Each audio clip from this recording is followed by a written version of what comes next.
Halo, selamat siang. Kembali lagi bersama kami di Lapa, lantai podcast anak kampus.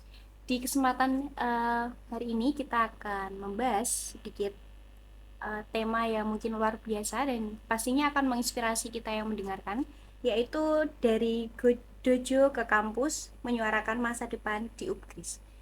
Tema yang luar biasa ini tak kalah luar biasa juga narasumber kita. Namun sebelum kita membahas lebih jauh lagi mengenai tema kali ini, kita boleh untuk perkenalkan terlebih dahulu narasumbernya. Oke, boleh. Halo semua. Oke, perkenalkan. Nama saya Nadifa Anwaril Nusa, biasa dipanggil dengan sebutan Nanat. Saya berasal dari Prodi PJKR dan Fakultas FPI PSKR. Saya sekarang ini duduk di bangku semester 4. Asal daerah saya itu ada dari Batang, Jawa Tengah, dan saya mengikuti karate itu sudah dari kelas 3 mau ke 4 SD. Oke, luar biasa ya teman-teman. Mungkin uh, kenapa sih kakak kok bisa tertarik dan menekuni olahraga karate ini? Padahal kan di olahraga yang lain tuh banyak banget caburnya. Tapi kenapa kok kakak pilihnya tuh karate gitu? Oke, dulu itu orang tua saya itu juga salah satu bela diri. Terus awal kejadiannya itu sangat nggak expect, teman-teman saya itu pernah ada something sama teman kelas Something. saya. Terus alhasil hasil dari rembukan orang tua itu saya dimasukin ke bela diri juga. Nah, dari situ karena ada salah satu kenalan saya juga Kak di bela diri Oh, karate itu.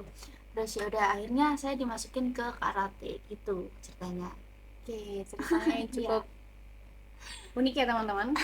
Nah, ini siapa sih sosok yang menginspirasi kakak buat ikut terjun di dunia karate ini? Orang tua saya sebenarnya kalau sosok terjun di dunia karate itu bisa dibilang nggak ada ya, tapi untuk di bidang bela diri itu ada salah satu orang tua saya yang tadi saya bilang itu salah satu orang tua saya atau ayah saya pernah mengikuti bela diri juga, jadi ya kayak termotivasi lah gitu. Ya, luar biasa sekali ya teman-teman. Eh, kita juga pengen tahu dan teman-teman pastinya juga pengen tahu ya, bagaimana sih proses latihan yang mungkin kakak jalani untuk bisa menjadi salah satu atlet di kabupaten ya kak? Iya betul. Oke. Oh, benar-benar kayak keras sekali ya menurut ya umumnya. Kalau misalnya kalian ingin berprestasi pasti harus latihan dengan sangat keras, dan juga menurut saya prosesnya itu lumayan lama karena waktu awal mengikuti saya pertandingan itu pun benar-benar prosesnya itu bikin capek banget Kak, bahkan sampai saya itu pernah tipes 2 bulan itu karena Wow, latihan itu. luar biasa Iya, banget gitu. Berarti ini latihannya bener-bener yang benar-benar ekstra ngeles ya. ekstra. Nice. Tapi hasilnya juga Ya, alhamdulillah hasilnya ekstra. oke. Nah, jadi atlet mungkin atlet karate ini apa sih tantangan terbesar yang mungkin kakak pernah alami di dalam ini? Pasti diri sendiri, karena diri sendiri itu juga menjadi salah satu motivator, entah itu rasa melawan rasa malas, entah itu melawan kayak ayo kita harus bangkit gitu. Menurut aku sih motivator diri sendiri sih Kak. Berarti bagaimana cara kita bisa mengolah diri kita untuk Betul sekali. bisa lebih bangkit lagi. Oke, luar biasa banget ya teman-teman. Kalian harus nonton podcastnya sampai akhir sih. Biar kalian tuh bisa mendapat apa ya, motivasi bagaimana menjadi seorang atlet dan perjuangan serta prosesnya tuh bagaimana sih gitu. Terus, menurut kakak nih, nilai-nilai apa sih yang paling penting yang diajarkan dalam karate itu? Nilainya untuk selain melatih mental, kita juga dilatih secara nggak sadar, itu kita dilatih kebersamaan Kak. Jadi setiap kita berangkat pertandingan itu yang paling kita tunggu-tunggu itu adalah kebersamaannya, lingkungan itu benar-benar kayak ih seru banget gitu gitu Berarti sih. Betul, kekeluargaannya itu ya kak. kekeluargaannya. Itu momen yang paling kita tunggu-tunggu sih selama entah itu pertandingan, latihan ataupun apa. Karena sportivitas dari teman-teman, dukungan dari teman-teman juga sangat berpengaruh Oke. proses kita latihan gitu. Jadi kayak memberikan support yang Betul oke, sekali. oke, oke. Terus kayak ini kan ini kan di semester 4 ya. Iya. Nah, semester 4 ini kan sedang sibuk-sibuknya ya Kak ya. Betul. Apalagi banyak sekali tugas contohnya masa sih ya Kak Iya, ya. betul. Oke. Itu bagaimana sih Kakak membagi waktunya? Karena itu kan pasti padat banget Oke. untuk Jadi latihan. saya sedikit bercerita mungkin ya. Dulu pas awal semester 2 itu saya sempat kebingungan mau mencari tempat latihan di mana. Nah, terus akhirnya saya menemukan nih di daerah Jatidiri. Nah, terus saya sempat bingung, Jatidiri latihannya itu sore, sedangkan sore itu kadang saya masih ada matkul. Nah, bertabrakanlah itu. Terus saya vakum sebentar. Terus saya mendapatkan panggilan dari universitas sebelah. Nah, di sana saya eh, diajarkan diajak untuk latihan bersama di sana. Terus saya oke kan, dan untungnya latihannya itu di malam hari Kak. Jadi menurut saya kalau latihannya di malam hari itu minim sekali mengganggu aktivitas Lebih saya efisien sendiri. ya Kak ya. Betul, lebih efisien ketimbang saya latihan sore atau pagi hari. Karena pernah nih Kak, waktu semester 2, bayangin aja saya subuh berangkat latihan ke Jatidiri, terus habis itu jam 8 saya matkul. Benar-benar Gila. kayak nguras tenaga banget, akhirnya sih saya nyerah deh, nanti saya ikut yang lain aja gitu. Oke. Apa namanya? Ininya latihannya cukup ini ya berarti ya. Betul Harus sekali. bisa banget untuk membagi waktu. Betul, benar-benar Biar harus bisa pendidikan sama hobi juga seimbang. tetap jalan. Oke, luar biasa banget. Nah, ini kan kakak udah banyak sekali nih prestasi yang pernah diraih. Iya. Menurut kakak itu ada nggak sih prestasi yang mungkin berkesan di kakak? Kayak mungkin kayak juga kejuaraan kemarin tuh berkesan karena ada ini gitu. Oke. Untuk kejuaraan berkesan itu menurut saya ada dua. Yang pertama itu pertandingan pertama saya di Pekalongan. Alhamdulillahnya saya nggak mengecewakan banget. Di situ saya mendapatkan juara 3 di tingkat kota. Terus yang kedua itu kemarin di Utinus itu pertama kalinya saya membawa emas medali di kampus. Jadi kayak first time saya mendapatkan medal emas untuk membawa nama kampus gitu. Sayangnya saya nggak sempat foto pakai bendera kampus, jadi kayak bukan kurang berkesan sih, kayak kurang, Melewatkan momen iya, melewatkan momen yang bikin sedih lah gitu. Oke. Luar biasa banget ya berarti perjuangannya. Betul. Dari 3 jadi 1 ya. Iya, benar. Keren banget. Nah, ini menurut kakak kayak seberapa penting sih olahraga karate itu bagi mahasiswa? Terus kayak apa sih saran kakak buat pengembangan diri gitu? Untuk seberapa pentingnya itu menurut saya itu penting banget ya, karena kita juga kan sebagai manusia harus menjaga pola hidup sehat. Tapi kalau untuk ke bidang karate itu tergantung apa namanya, tergantung tiap orang masing-masing itu punya potensi di bidangnya masing-masing nggak. Ya, Terus eh, untuk pengembangannya mungkin agak susah ya, karena di sini juga belum ada UKM-nya. Apalagi saya kalau latihan itu masih ikut di univ lain gitu. paham, paham. Kayak apa sih yang mungkin manfaat apa yang bisa diperoleh mahasiswa jika mengikuti kegiatan karate? Mungkin baik secara fisik, baik secara apa namanya mental. Kalau fisik mental itu udah pasti kita dilatih dari nol sampai menjadi yang terbaik. Terus untuk masalah apa ya, untuk masalah yang lain-lain itu seperti yang saya bilang tadi, itu tergantung potensi potensi dari diri sendiri teman-teman. Nah, jadi menurut aku kalau semisal karate dikembangkan lagi itu bisa banget. Cuma tadi yang aku bilang, kita belum bisa sepenuhnya maksimal karena di universitas ini belum ada UKM-nya. Itu Kak. Oke. Mungkin kalau nilai-nilai yang bisa diambil dari karate selain dari fisik dan juga mental mungkin kayak sportivitas, kekeluargaan gitu ya. Kak? Betul. Pastinya setiap olahraga pasti ada nilainya sendiri-sendiri teman-teman. Betul. Oke, bagaimana sih peluang mahasiswa untuk berprestasi di bidang karate melalui kompetisi tingkat daerah maupun sosial? Apakah mungkin persaingannya tuh bisa bisa nih kita masuk, atau mungkin kayak wah persaingannya ketat nih gitu. Oh, pasti itu. Kalau persaingan ketat pasti. Karena setiap olahraga kan pasti ada persaingannya masing-masing. Yes. Dan menurut saya lebih ke ditingkatkan sistem latihannya aja sih. Gitu. Berarti harus lebih sering-sering mengolah diri gitu Betul, ya Kak. sering-sering mengolah diri karena kita pun nggak bisa menjadi terbaik kalau semisal apa yang kita usahakan itu masih di bawah rata-rata. Seperti itu, Kak. Karena mungkin apa yang kita anggap mungkin baik belum tentu Betul. yang lain juga ini ya Betul Kak. sekali. Kadang ada yang lebih baik dari kita gitu. Betul. Kita harus mampu untuk bersaing lagi. Oke.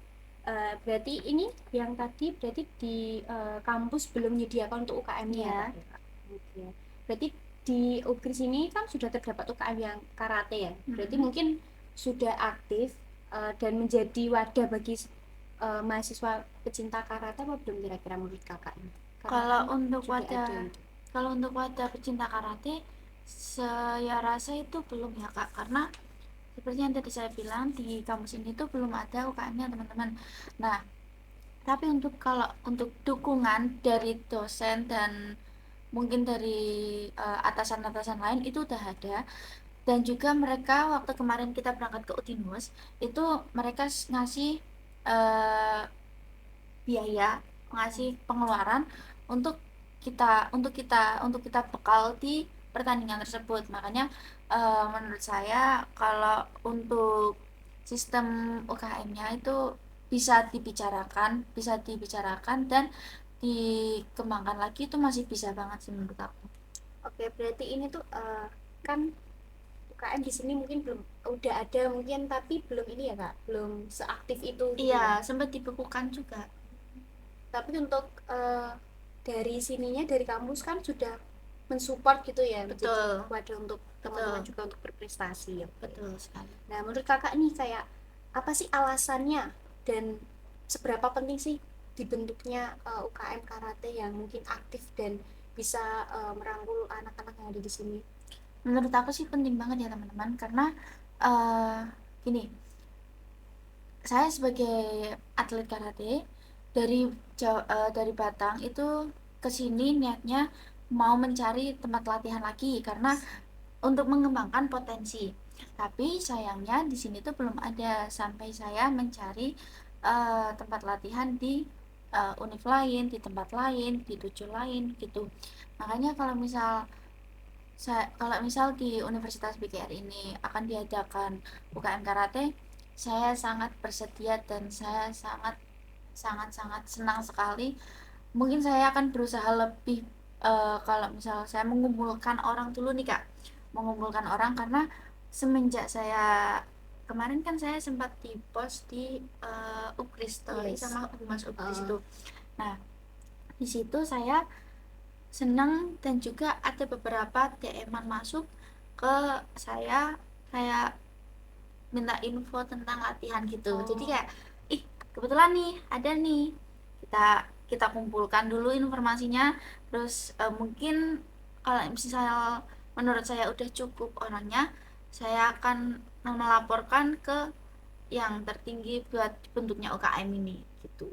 Oke, mungkin berarti banyak sekali ya anak-anak di kampus ini yang suka dan punya hobi serta minat untuk karate. Betul. Namun mungkin wadahnya untuk menampungnya belum ada Iya, mungkin ya, Kak. dan juga belum mengetahui siapa-siapanya gitu. Oke, mungkin next bisa dikembangkan lagi ya. Oke. Betul. Terus menurut kakak nih, semisal programnya ini kan kemarin kakak juga udah di post di IG nih. Betul. Nah, siapa tahu kayak dari kampus juga kayak melihat potensi kakak dan melihat potensi anak-anak yang ada di sini, terus kayak berkeinginan kayak yuk kita bangun lagi, kita hidupin lagi UKM di kampus ini. Kira-kira apa sih kayak keinginan kakak untuk bisa mewujudkan UKM yang mungkin menurut kakak tuh berhasil, atau menurut kakak tuh kayak ini loh UKM yang aku maksud gitu, kayak gimana Kak? Menurut aku eh gimana ya bilangnya, itu lumayan susah karena seperti yang tadi aku bilang, kita itu belum menemukan orangnya. Cuma udah ada beberapa DM yang masuk ke aku tentang info karate ini. Nah, terus kan juga sebenarnya kan aku juga pengen banget nih mendirikan UKM karate di sini. Tapi sayangnya ada jadi tiga orang yang aktif. Aku, temanku dua. Nah, salah satu temanku ini itu udah ada yang semester tua, Kak. Jadi kemungkinan sebentar lagi itu bakalan lulus. Sedangkan yang masih aktif itu sisa dua orang. Nah, kemarin DM masuk itu cuma tiga apa dua orang, saya lupa, antara dua sama tiga orang. Terus jadi menurut aku kalau misal dibentuknya UKM kurang efisien ya, karena kita masih kekurangan orang. Jadi menurut aku lebih baiknya kita mengumpulkan informasi terlebih dahulu. Kalau udah baru kita mengajukan diri untuk pembentukan UKM.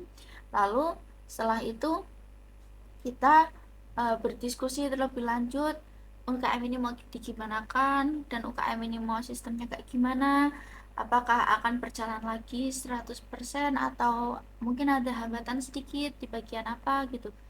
Terus juga untuk latihannya saya rasa kalau kita mendirikan UKM di sini itu udah pas sama fasilitas. Nah, fasilitas di sini saya rasa dan saya lihat-lihat nih itu udah bagus banget, udah sampai kita dari univ sendiri udah menyediakan matras, sedangkan yang namanya karate itu pasti banget butuh matras, peralatan dan lain-lain gitu.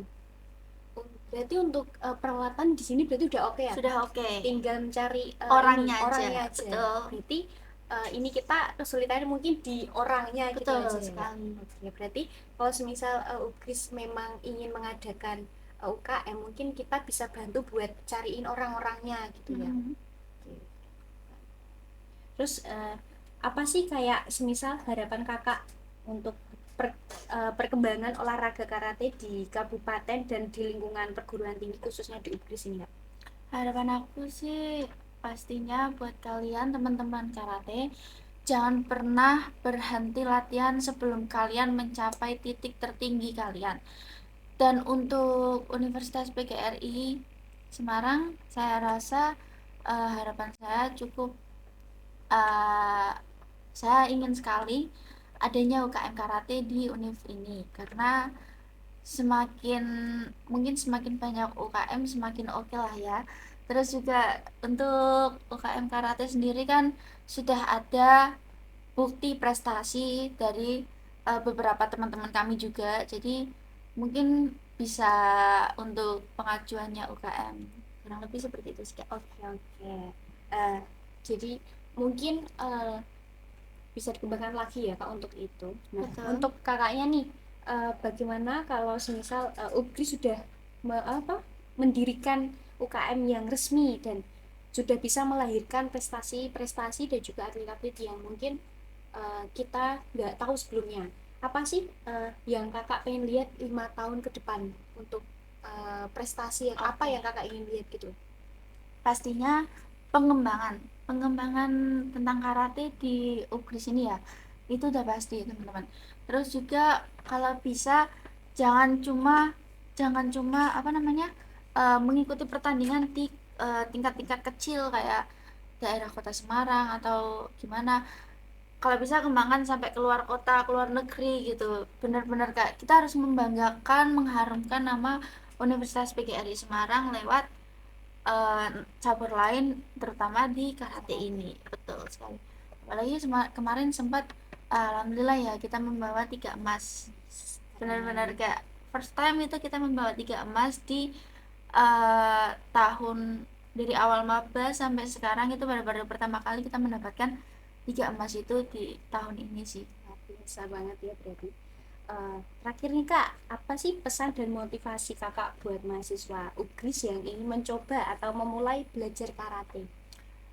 Pesan dan kesannya menurut aku sih kalian harus coba aja ya teman-teman, karena eh, nggak ada kata yang tidak mungkin kalau misal kalian belum mencobanya. Dan juga kita akan sangat welcome kalau misal kalian ingin belajar karate ke kita.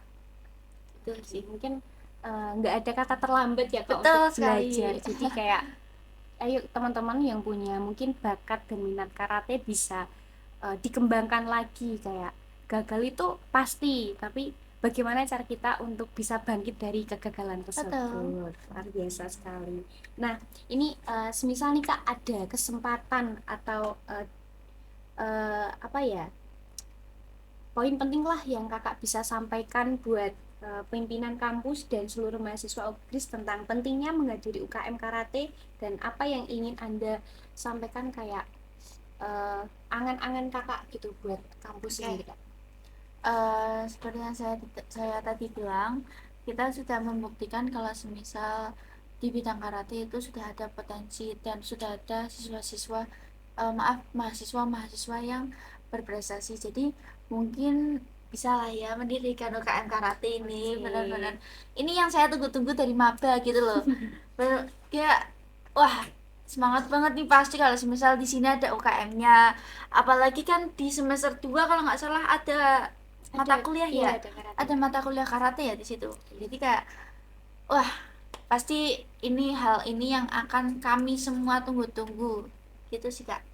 Oke, mungkin ketersediaannya dari kampus untuk mendirikan UKM bagi setiap cabur, karena mungkin kita itu punya potensi dan juga Betul punya sekali. kemampuan, namun kita bingung mau menaruh di mana sih potensi kita, mau kita kembangkan di mana, mungkin tempatnya itu yang belum bisa ini ya, buat Ya, tempat cari pengembangan gitu. betul. Nah, kita juga apa ya, berharapnya di UGIS juga bisa menjadi salah satu wadah untuk menjadi kita bisa berkembang lebih baik lagi. Oke, terima kasih Kak untuk Oke. waktunya yang luar biasa ini, tentunya teman-teman, yang mana kita bisa belajar banyak hal dan juga motivasi-motivasi yang diberikan Kak Nanat ini pada kita, bahwa setiap perjuangan itu akan menghasilkan hasil yang luar biasa. Betul Bagaimana cara sekali. kita untuk bisa bangkit lagi dari suatu kegagalan, dan juga bagaimana cara kita bisa mengembangkan diri kita lebih lagi, meskipun tempat kita yang saat ini mungkin kekurangan, itu tidak menjadi hambatan atau batu sandungan kita untuk berkembang lagi. Ya, luar biasa sekali. Oke, terima kasih untuk waktu yang Oke. luar biasa ini. Oke. Mungkin di next eh, podcast yang akan datang kita akan berbicara lagi dengan narasumber-narasumber hebat lainnya. Mungkin cukup sekian dari kami. See you.